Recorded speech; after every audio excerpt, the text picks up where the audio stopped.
As I said in my introductions, my name is Bart Roberts. I work at the University of Buffalo Regional Institute, and I've had the pleasure of really working a lot on this initiative, One Region Forward. And so today I'm going to tell you a little bit about One Region Forward, what that is, what it's about, how it's connected to what we're here in the room to talk about today, and tell you a little bit about the plan and the planning process that went into that, but also some of the major data points that really are kind of the data foundation for why we're really doing this initiative.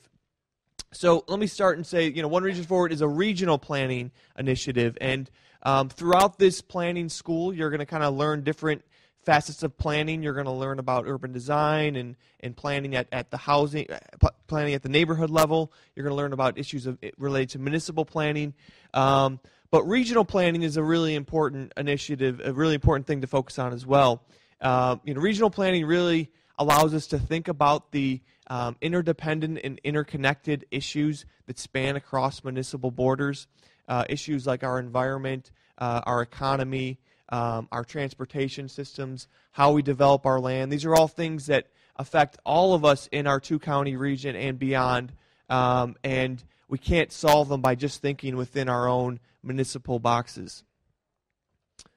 So as Bob had mentioned, we just kind of finished up a pretty exhaustive 3-year planning process, and the major result of that is a plan that is designed to promote the conditions for Buffalo Niagara to be both sustainable and competitive. As Bob will say, it's really rather simple. The plan is designed and organized around understanding where we are today, where do we want to go, how we'll get there, and how will we know we're on the right path. And so each of you, I think, received a copy of the plan summary. I encourage you to look at that and kind of learn more about it. The full, much more lengthier plan you could find on the One Region Forward website. Again, Bob had mentioned this is not a one-size-fits-all plan, and so rather than saying to municipalities, you have to do this, or to nonprofit organizations, you got to do this, you got to do your part here, it's really more to be assistive rather than prescriptive, promoting the conditions for sustainable actions across our neighborhoods, our community, all across our region. Again, designed to be implemented by many, and the common driving force behind that is really a commitment that we can do things together that we can't do by ourselves. Collaboration and coordination is essential. So kind of some of the nuts and bolts of the DNA of that plan. Research and planning, really fundamental, based upon what the data says, where we are as a region. I'm going to talk in greater depth about that in a little bit. But also kind of what do our planning frameworks say about what's important to our region. So that was kind of one of the first things we did with this process. We collected every plan that we could find from across the region, looked to see what were the common threads were, and used that as a starting point to understand where do we want to go as a region, again, embedded in local planning. And as we went to kind of talk to people about what they wanted to see, one of the things that we did is we came with the data. We presented those planning principles that we identified from local plans and said, does this sound right? What's missing? What needs to be updated? What is not really covered there? Similarly, as we engage the community, we often talked about this is where we've been as a region. This is where this is what has happened over the past 40 years. Is this what you want to see? What do you want to see? So it's really kind of engagement with a sense of empowerment and information base. And so that engagement was far and extensive. We did really large community meetings. We did small meetings with block clubs. We did the Citizen Planning School was a key part of that engagement process. We had regular meetings with our locally elected officials and representatives of the business community to make sure that they were involved and had input in the process. We try to engage people in using electronic and different types of technology like text messaging and photo capturing.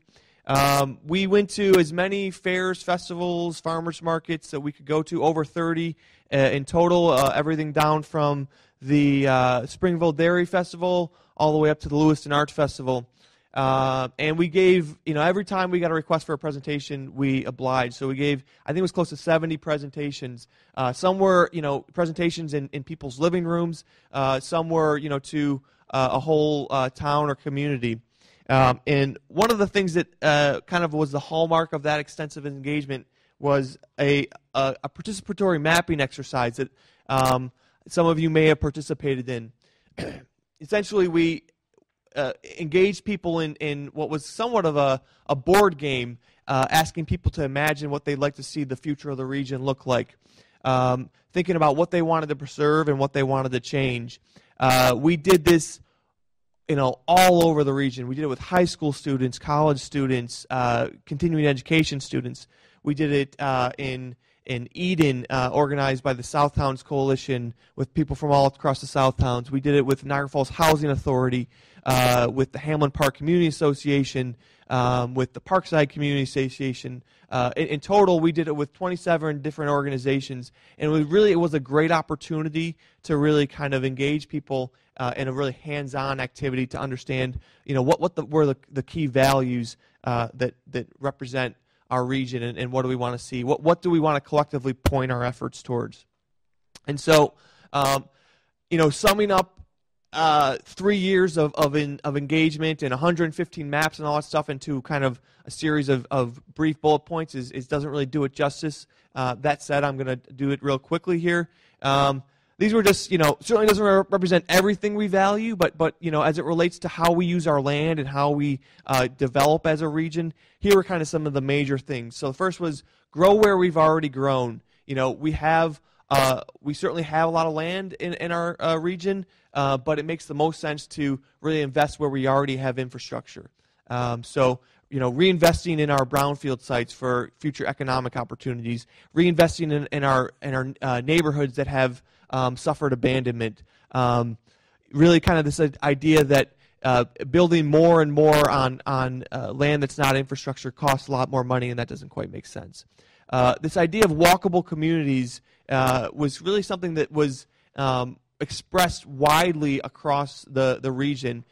Even in rural areas and in suburban areas, people gravitated towards walkable communities as the type of community that they wanted to see for the future.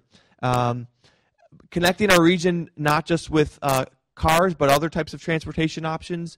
There's really kind of two great summary maps that we have. One shows all the road infrastructure that people imagine, and the other showed all of the transit infrastructure compiled across 115 maps. And you can see how extensively people want to see more public transportation options. And I'll talk about some of the data behind that, about why that's so important. Protecting farmland, parks, natural areas. It was really interesting to see how important farmland was, not only in rural communities, but in urban communities. People talked a lot about that. I think particularly with our local government contingency, this idea of fiscally sound local governments, but that was something that a lot of citizens expressed as well. It's important that we are taxpayers and don't want to see high taxes and want to see quality services. So again, some of the big things there. In the plan, you'll find extensive ideas and strategies that can help us get towards those goals. We engaged a bunch of stakeholders and subject matter experts from across the region to kind of formulate those. And again, it's a plan designed to be implemented by many. So it's not prescriptive. There are kind of conditions that we want that are going to be supported for implementation, and these are kind of those 5 little bubbles on the right there or on the left demonstrate some of those major things. And the groups that really kind of designed to that came together to organize the planning process and really lead it are going to kind of continue to focus our efforts towards implementation. So how can we better support the conditions to promote sound, sustainable local actions. And we're going to do that by, one, committing to measure the progress. So we'll be doing annual report cards on how One Region Forward is doing based on those performance metrics, but also on actions that are happening.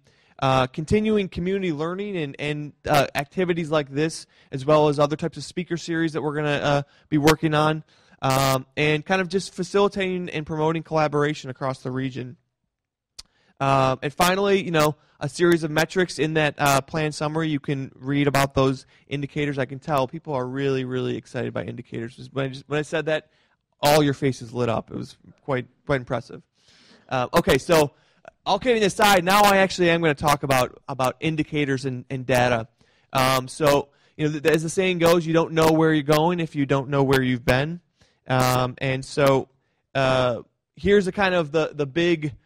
This is the big data point, right? We keep on building more and more stuff at a time that we lost quite a bit of population. So over the past 40-some years, we've lost 16% of our population, but we've expanded the development in the land that we use by 78%. So we've got a lot more stuff: infrastructure, roads, sewers, water lines, utility lines, all these things that we have to support at a time when we have less people to pay for it. Economists are increasingly talking about this idea of spatial efficiency as a big driver about how effective your regional economy is. This is like the definition of spatially inefficient. Some of the drivers on this, housing construction is a big part of it. So I said we lost population, but we actually grew in the number of households over that period. So think about a household as the people who live with you in your house. So you think about, okay, we lost 16% of our population, but we grew in households. If you think about 1970 and 2010, we have different demographic characteristics. We've got more people living alone. We have smaller households. People are having less kids. Maybe grandma and grandpa used to live in the house with us, but now they're living alone. So we've got more households. So maybe that accounts for why we're using more space. But when you think about it, 55,000 more households. At a time, we built 150,000 new homes. So for every new household, we built 3 new homes. Again, not very efficient when you think about how we're using our space. And what have been some of the results of that type of approach? We know that vacancy is a huge issue in our region. In our central cities, for sure, there are neighborhoods where vacancy is a dominant characteristic. But we're seeing this increasingly in our inner ring suburbs. We're seeing it in our villages. So vacancy is not just a city issue. And the more that we kind of develop and build housing in this kind of inefficient manner, it really feeds to this problem of vacancy. And later this afternoon, you're going to see some really interesting maps about the way that vacancy has spread. Okay, so also kind of to support the kind of expanding out of our development has been all sorts of infrastructure. So to support new development that is on what was formerly virgin land, we have to support it with infrastructure. Here, this just shows you the number of roads that we added over the past 20 years. And as you can see, it's primarily kind of to support kind of a spreading out of our region. Just the cost to plow, to salt, to fill potholes cost us about $26 million a year. Now, in maintenance, that doesn't actually include even the cost to actually do the initial capital investment. It doesn't include the cost of sewers, of utilities, of water lines. It doesn't include the cost that now our policemen have to travel much further, our school buses, our ambulances. So again, this idea that there's a major fiscal cost to this type of development, and this is just kind of one snapshot that helps us see that. We did a really interesting analysis where we kind of projected out if the trends of the past continued over the next 40 years. And again, I don't think that this is the path that we're heading on right now. We've seen a lot of indications that we are becoming smarter and more focused and intentional in the way we develop. But if we were to extend those out, we would see that we would eat up a whole lot more of our of our land for housing. Jobs would be further and further spread out across the region, not concentrated in a way that we can really connect to them. And abandonment would, again, it would be continue to be reinforced in our central cities, in places where abandonment is concentrated, but also in those inner-ring suburbs and village centers as well. So I kind of talked a little bit about the impact on housing and neighborhoods, on our fiscal responsibilities and impacts. But think about transportation, right? So a lot of people like to beat up on our friends from the NFTA. I take the bus every day to work. Sometimes I get pretty frustrated myself. But I think one of the things you got to remember is that when we continue to expand our land use in a way that's not really intentional, it's very difficult for us to have a functioning transit system that works efficiently. This map kind of shows you where our transit system connects to, and actually we do have quite a lot of bus lines that travel in many parts of the region. But they're not frequent enough to be as effective, and for those like myself that rely on public transportation to get to work, it takes a lot longer. So again, we have a pretty extensive system. That said, even with all those lines coming out of that map, still less than about a quarter of our population lives within half a mile of a place that has somewhat of a frequent transit stop. I'm not talking about a place where a bus comes by once an hour, but places where you may be able to rely on it to get to your job and services. And that's less than a third of our jobs are within close proximity to transit. So that we have to, many of us drive to get around and get to things that we want. It should probably come as not a surprise that in our region, those that take public transit are disproportionately those who don't have the means to get around with other ways. And that's not really the way it is in every place. So nationally, you see those bars are a lot closer to each other, that there's not this major income gap. I've heard this saying before, that the price of a job, or the price of employment, is the price of a car. It's very difficult for people to get to jobs if you don't own a car. And although I've heard this statistic thrown out that one in five people in our region rely on public transportation, and people that are supporters of public transportation say that's a very good thing. But when you look at the numbers, it's disproportionately people who are disadvantaged, and so that's something that it has a major impact on our economy and equity in our region. Again, I'm fortunate that my wife and I share a car. It's actually her car. She lets me drive it once in a while. I know, although I do contribute to the cost of it, and it is terribly expensive to transportation in our region. So, $1,100 a month the typical family pays on transportation. Okay, so I've covered kind of land use, fiscal issues, farmland, and agriculture. So acres and farmland in our region have been decreasing significantly, and this really impacts our ability to grow food here locally and support our region's food system. On average, 33 farms have gone out of commission over the past 4 decades. We're not really, a lot of people like to buy local fruits and vegetables and locally grown meat, but fruits and vegetables we don't actually even have the capacity to meet the demand here. So we need to really focus on our food systems. I'm picking it up because I see I'm running down on time here. Again, I'm not really talking too much about the issues of climate change, but a lot of our homes and our transportation and our businesses are the primary drivers of our contributions to climate change and greenhouse gas emissions. So, how we think about our land use, how we think about our transportations, how we think about where we place our jobs and the types of energy systems that support them all have an impact, and we need to think about this as we're trying to make an impact on climate change. I'm going to close on some issues about demographics. our region's population is aging at a pretty quick pattern. We have a greater concentration of older people.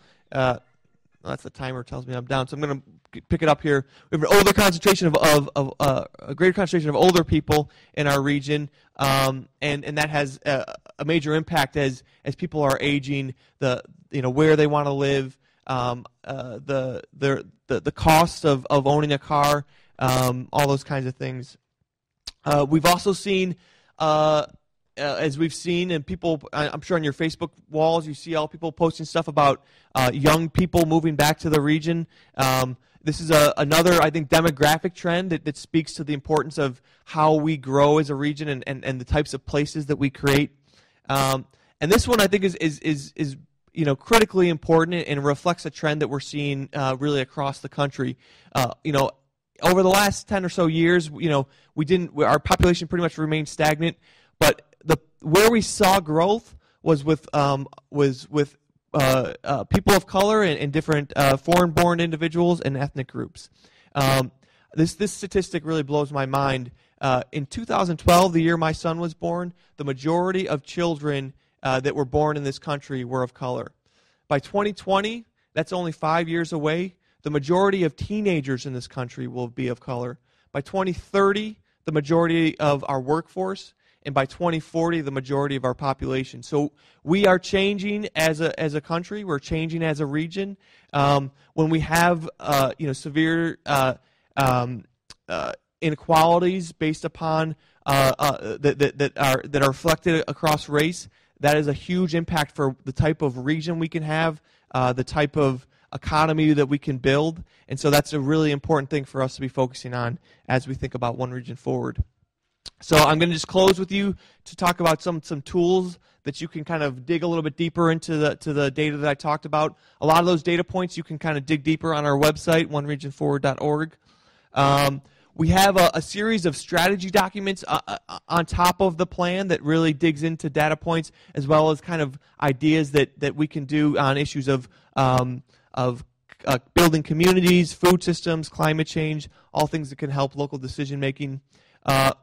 We have a really fantastic GIS site that really anyone can use. If you know how to use Google Maps, you can use this and you can kind of dig into the data. I think we're going to might build in a session at a future citizen planning school session that looks at that kind of gives you some instruction on some of the things that this can do. So look for that at our session in April. We've got resources on scenario planning, things that you can think about as you're doing locally, community-based planning, some best practices that you can look at. So again, thank you all for coming. I encourage you to go to the website, and I look forward to the opportunity to talk to you as we move into the question and answer phase. I'm going to hand the microphone over to Dean Shibley.